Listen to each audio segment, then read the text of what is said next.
Person has shot 2 bailiffs. They're both deceased, and shot a deputy sheriff who is at the hospital right now being treated in the emergency room. Tragedy inside a West Michigan courthouse after an inmate somehow got a gun and opened fire. Good evening, everyone. Thank you for joining us. I'm Susan Shaw. And I'm Marley Ginter. We have been bringing you live updates on air and on woodtv.com since this news broke. Here's the very latest. We do know that 2 Berrien County Court bailiffs have been killed. The shooter, an inmate, is also dead. A deputy and civilian were also hurt. They are in the hospital. They are both expected to survive. The Berrien County Courthouse is in downtown St. Joseph. We have multiple crews there right now, starting with 24-hour News 8's Heather Walker, who has been in contact with multiple police agencies about this. Heather? Yeah, the shooting is over, but you can see this scene very active still. I'm going to get out of the way so you can take a look behind me. That's the courthouse there. You can see it's still blocked off by crime scene tape. Lots of officers out here, state police, the sheriff's department, even tribal police, everyone out here, all agencies. And slowly but surely, people who were inside that courthouse when the fatal shootings occurred, they have been let out and reunited with family. There's been lots of hugs with law enforcement officers because, of course, 2 of the bailiffs were killed during this shooting and 1 deputy injured. We're told that deputy is in the hospital in stable condition, along with 1 civilian as well. So let's break this down here. It all happened around 2:30 today inside the Berrien County Courthouse. We are told on the 3rd floor, that's where the shooting occurred. We know 3 as a result, including the shooter who was an inmate, and 2 bailiffs. We are told the others who were injured, a deputy with the sheriff's department, the Berrien County Sheriff's Department, as well as a civilian. And this is a very close-knit legal and law enforcement community. I spoke to the lawyers who work just right next to both the sheriff's department and the courthouse here. They knew both of those deputies very well. So it's really hitting this community very hard. Right now, we still don't know how that shooter got the gun and the circumstances surrounding that. We're also trying to learn more about the victims here, the deputies, as well as the shooter, why they were in court, what the circumstances were with that. We are continuing to cover this. There's going to be a live presser coming up at 6 o'clock. We're going to have that live for you. First, I want to take you to some sound that we heard from the lawyer who was next door to this courthouse.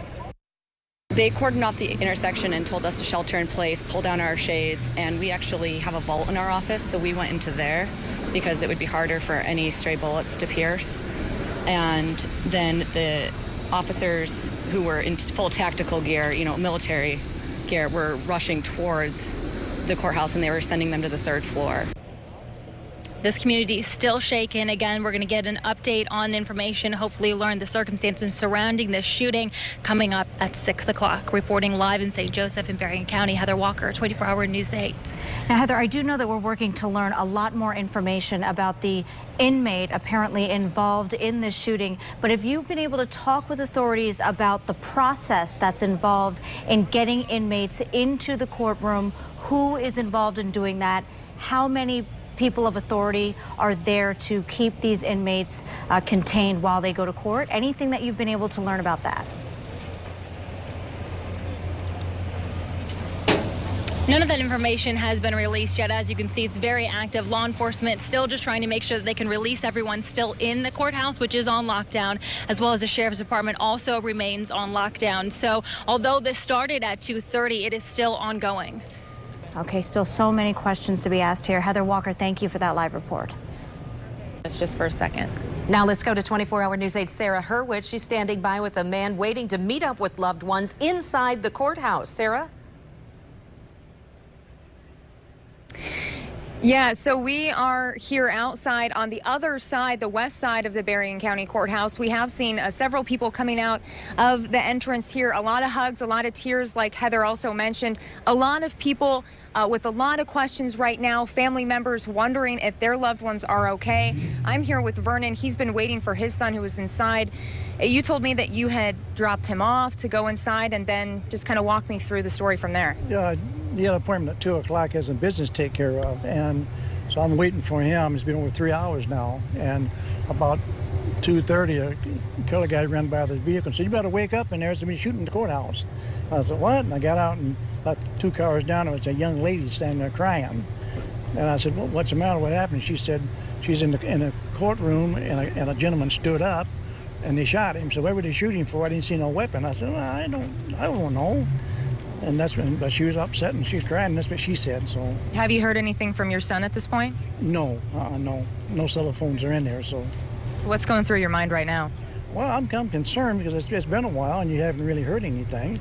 And when he was going, he should have been all right, but who knows? And how do you feel? I mean, all of these things that have happened across the country, violence in the last several weeks, now it's hitting close to home.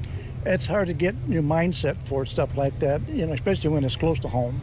Officers getting, killed here and there, and it's a shame that people don't realize what's going on and get together and do something. It's a shame. Well, we certainly hope that your son is okay and that there are several other people, like I mentioned, who are waiting to hear back from their loved ones. There was another girl who was sitting here on the sidewalk, visibly in anguish, in tears, and she said that she hadn't heard from her mom. So we will be working to learn more about the people who are inside, and we are told that some people have been trickling out. We haven't seen a huge crowd of people who have been walking out at this point, but we will stay on top of that.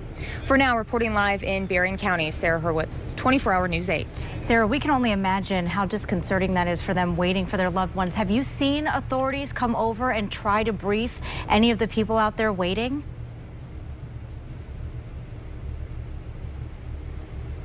At this point, I haven't seen any officers who have been giving any information to family members. What I have been told is that they will be waiting a long time. But I have also seen some hugs from law enforcement to people who were coming out of that building who said that they were inside at the time. Sure, with such a tight-knit community, information is spreading quickly. Sarah, thank you for that live report. We are also getting reaction into our newsroom to this shooting. Political reporter Rick Albin continues our team coverage now. Rick? We're getting reaction from some of the lawmakers that represent the area, as well as the governor. Congressman Fred Upton has represented that area for decades. It's his hometown, and upon learning of another senseless shooting involving law enforcement, he had this to say: "What occurred today in my hometown breaks my heart. My thoughts are with our entire community, our friends and neighbors. This tragic event reminds us all too well that our law enforcement officers have their lives on the line every day, not knowing what that day will bring. We have lost two very able public servants," he continues, "and we all grieve for them and their families as we learn more about this horrific situation. One thing is clear: we must do better to prevent these types of tragedies from occurring." And Governor Rick Snyder also weighed in saying, "Please join me in praying for those affected. We will share more information here from the MSP as it becomes available." Now, this latest shooting comes during a week where we have seen shootings in a whole spate of violence, from Louisiana to Minnesota to Texas, now here to Michigan. It leaves lawmakers and the public trying to make sense of this and come up with some answers and ways to curb the violence.